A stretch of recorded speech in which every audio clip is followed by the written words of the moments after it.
berada dengan NIM 2011010800009 dari kelompok 9 kelas biologi 1 akan memaparkan mengenai materi yang pertama, yaitu fase pertumbuhan dan pembinaan pada ilmu fikih. Baik, lanjut ke fase yang pertama, yaitu fase pertumbuhan. Nah, periode ini dimulai sejak kerasulan Nabi Muhammad SAW sampai wafatnya Nabi, yaitu pada tahun 11 Hijriah atau 632 Masehi, dan bisa juga disebut sebagai periode risalah. Nah, pada periode ini kekuasaan penentuan hukum sepenuhnya berada di tangan Nabi. Periode ini merupakan cikal dari tahapan fikih secara periodik, yang artinya merupakan masa pertumbuhan dan pembentukan fikih Islam atau suatu masa turunnya syariat Islam dalam artian yang sebenarnya. Proses turun dan ditetapkannya hukum-hukum syariat Islam hanya terjadi pada periode ini. Sumber hukum yang digunakan pada saat itu yaitu Al-Quran dan Sunnah Nabi. Pengertian fikih pada masa itu identik dengan syariat karena penentuan hukum terhadap suatu masalah seluruhnya terpulang kepada Rasulullah SAW. Periode awal ini atau masa pertumbuhan ini dapat dibagi menjadi dua periode. Yang pertama yaitu periode Mekah. Nah, pada periode Mekah ini risalah Nabi lebih banyak tertuju pada masalah akidah. Ayat hukum yang turun pada periode ini tidak banyak, dan itu pun masih dalam rangkaian mewujudkan revolusi akidah untuk mengubah sistem kepercayaan masyarakat jahiliyah menuju penghambaan kepada Allah Subhanahu wa Ta'ala semata. Ayat-ayat tentang hukum ini turun terus secara bertahap. Nah, selain itu pada periode Madinah mengenai hukum Islam yang turun secara bertahap. Pada masa ini seluruh persoalan hukum diturunkan oleh Allah Subhanahu wa Ta'ala, baik yang menyangkut masalah ibadah maupun muamalah. Oleh karenanya periode Madinah ini disebut sebagai periode revolusi sosial dan politik. Lanjut ke fase yang kedua, yaitu fase pembinaan. Nah, periode ini dimulai sejak wafatnya Nabi Muhammad, yaitu pada tahun 11 Hijriah atau 632 Masehi, dan berakhir ketika Muawiyah bin Abi Sufyan menjabat sebagai khalifah pada tahun 41 Hijriah atau 661 Masehi. Dengan demikian bisa dikatakan periode ini berlangsung selama masa Khulafaur Rasyidin. Dengan mengalami sebuah kemajuan pada periode ini, daerah Islam bertambah luas hingga sampai ke daerah Mesir, Syria, Irak, Iran, dan lainnya. Pada periode ini, untuk pertama kali para fuqaha berbenturan dengan budaya, moral, etika, dan nilai-nilai kemanusiaan dalam suatu masyarakat majemuk. Hal ini terjadi karena daerah-daerah yang ditaklukkan Islam sudah sangat luas dan masing-masing memiliki budaya, tradisi, situasi, dan kondisi yang menantang para fuqaha dari kalangan sahabat untuk memberikan hukum-hukum dalam persoalan-persoalan baru tersebut. Dalam menyelesaikan persoalan baru itu, para sahabat pertama kali merujuk kepada Al-Quran. Dengan demikian, pada periode pembinaan ini, dalam konteks keberadaan sumbernya hukum fikih telah memiliki dua sumber utama, yaitu Al-Quran dan As-Sunnah, serta ijtihad sebagai satu sumber pelengkap. Saya Lodi Ramadona, NIM 201101800015. Di sini saya akan menjelaskan tentang fase perkembangan, di mana periode ini berlangsung selama masa pemerintahan Bani Umayyah dan Bani Abbasiyah. Periode ini dimulai pada tahun 41 Hijriah atau 661 Masehi sampai pada tahun 656 Hijriah atau 1528 Masehi. Ini merupakan periode terlama dalam catatan sejarah fikih Islam. Hasil dari ketekunan dan keseriusan para ulama, pada periode ini ilmu fikih telah mencapai kemajuan yang amat pesat. Dengan fase perkembangan ini, fikih telah memenuhi syarat menjadi suatu disiplin ilmu, dan para fuqaha terus-menerus mengembangkannya sehingga ilmu hukum syariatnya menjadi 18 madhab. Meskipun masing madhab memiliki ciri khas tertentu, tetapi mereka sependapat bahwa sumber dan dasar syariat adalah Al-Quran dan As-Sunnah. Pada periode ini ditemukan suatu fakta bahwa penulisan fikih dan usul fikih dalam bentuk kitab menjadi salah satu kegiatan paling menonjol di kalangan intelektual muslim. Tentunya hal ini disebabkan oleh beberapa faktor. Selain itu, pada periode ini kajian ilmu fikih semakin meluas, seperti membahas tentang persoalan yang kemungkinan akan terjadi di masa depan, yang disebut dengan objek kajian fikih iftirodli, di mana pertumbuhannya disponsori oleh ulama kalangan mazhab Hanafi. Selanjutnya yaitu fase pendalaman. Periode ini dikenal oleh para penulis dengan periode taklid, jum'ud, penutupan pintu ijtihad, abad pertengahan, dan lain sebagainya. Periode ini berlangsung sejak rubuhnya Daulah Abbasiyah dan leburnya Khilafah Utsmaniyah. Daulah Abbasiyah lebur pada tahun 656 Hijriah, yaitu dengan jatuhnya kota Baghdad ke tentara Mongolia di bawah pimpinan Hulagu. Akibatnya dunia Islam menjadi terpecah belah, terjadi perebutan kekuasaan, dan telah menjerumuskan komunitas pada masa kegelapan dan kemunduran. Baik, di sini saya akan melanjutkan mengenai fase kemunduran. Fase kemunduran ini memakan waktu yang cukup panjang, yaitu sekitar 9,5 abad yang dimulai dari pertengahan abad ke-4 Hijriah sampai kurang lebih akhir abad ke-13 Hijriah, yaitu waktu pemerintahan Turki Utsmani memakai kitab undang-undang yang dinamai Majalah Al-Ahkam Al-Atiyah. Dan juga pada fase kemunduran ini pemerintahan Bani Abbasiyah itu dalam keadaan sangat lemah karena akibat berbagai konflik dan faktor sosiologis yang ada.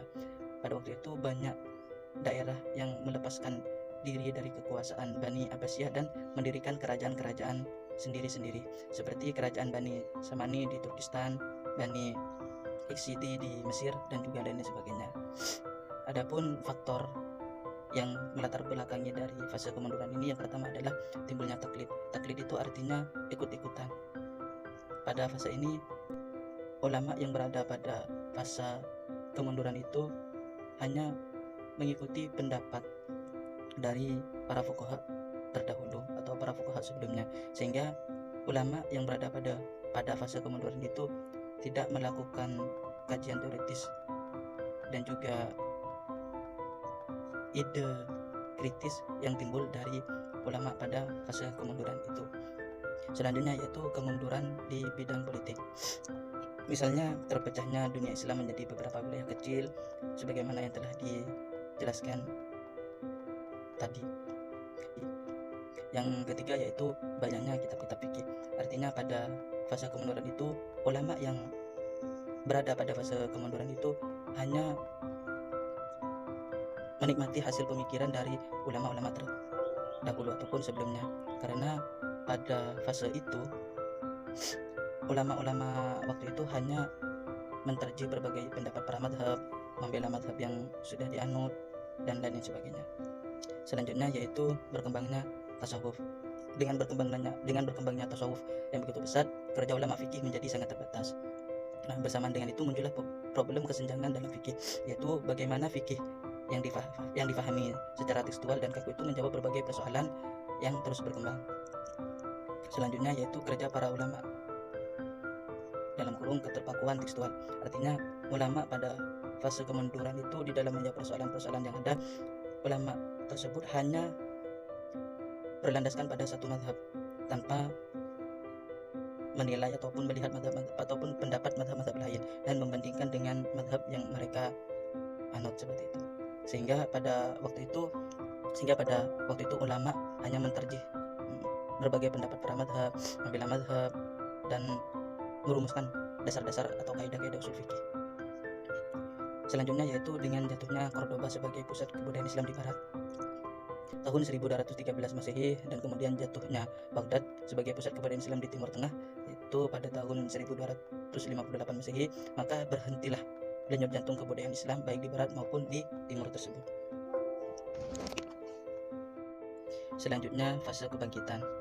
Ahli sejarah mencatat bahwa kesadaran dari fase kebangkitan ini muncul ketika Napoleon Bonaparte ini menduduki Mesir pada tahun 1798 Masehi.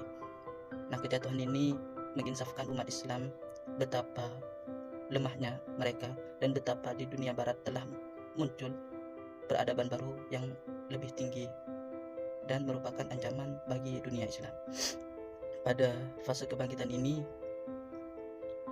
banyak para pemikir Islam ini memulai gerakan-gerakan baru sebagai usaha untuk membangkitkan Islam kembali, termasuk di dalamnya hal pemikiran hukum Islam, artinya ilmu fikih.